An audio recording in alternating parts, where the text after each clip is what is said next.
What's going on, family? This is Red Alert GSP and the gas crew.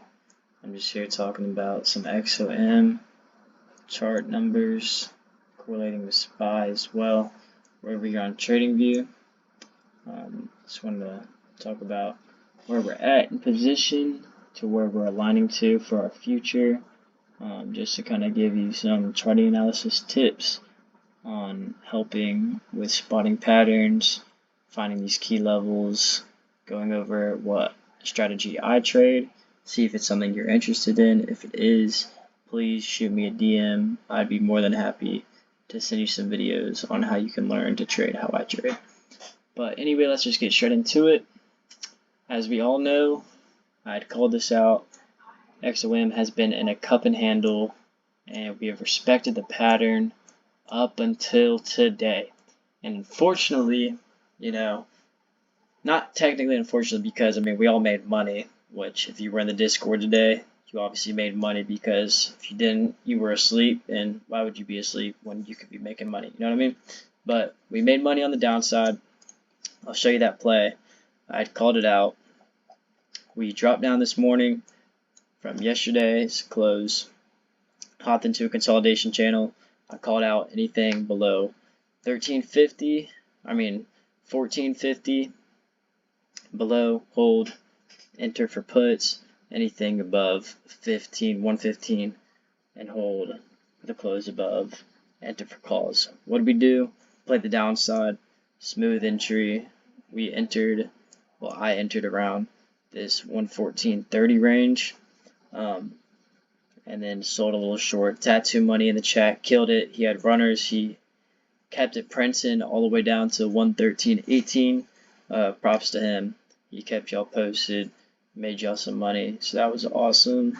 But anyway, so that was the play, the one play that we had for the day. The rest of it was just consolidation, consolidated into a bear flag. I'll show you what that looks like over here,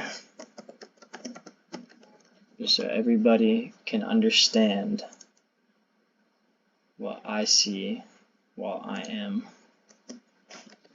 trading when looking for chart patterns like this. So as you see, I'll just use this as an example. Got the pull coming down to the consolidation, a little bit up, and then coming down. So we'll get rid of that. Come back over here. So as you can see, looks like we're pretty much in a bear flag on the 5-minute. So that being said, the consolidation range that we were in was between the highest 1370 to the lowest of 1380.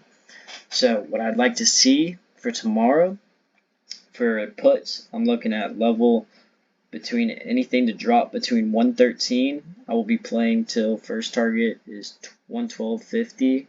Anything that doesn't bounce off of 112.50 and uses that support, the next target after 12.50, if we keep pushing that, will be 12, and then 11.50 to 11, and you get it. Just keep on coming down by halves and wholes. That's how XOM rocks. You know this if you're tapped in with this. That's how XOM moves, is in halves and wholes. So like I've been explaining, the 13 flat, 1350, 14 flat, 1450, those are key levels right there. As for like resistance and support, that comes up to your own analysis on how you play. So yeah, that's just something you gotta figure out on your own. But as far as the key level for the upside, if we break that 14 and if we have a whole strong hold above that, I'm looking for 1450 to 15 to 1550 and so on. That'd be nice. It's definitely possible for us to either go both sides, so don't be biased specifically to one side, because why do that when you can make more money playing both ways? You feel me? Yeah, you feel me. All we're here is trying to learn and earn and get as much money as we possibly can. So never restrict yourself to being a bear or a bull. Be both, because that's how you make the most. So with that being said, we can definitely by next week see a lot of downward movement. I'll show you what I'm talking about. If you come over here type in XOM, you'll pop up with this, come over to your earnings. With my analysis, after this loads up, our earning reports have been coming in higher for the forecast between quarter 1, quarter 2, and quarter 3. Comes in higher and then always comes in lower. For quarter 4, it's predicted to be lower, but then comes in higher. So far, with our first quarter 1 in April, we predicted it to be higher, came in lower. Last year, quarter 2, predicted to be high, came in low. This year, we're about to come up on August 2nd, next Friday. We're about to see what happens.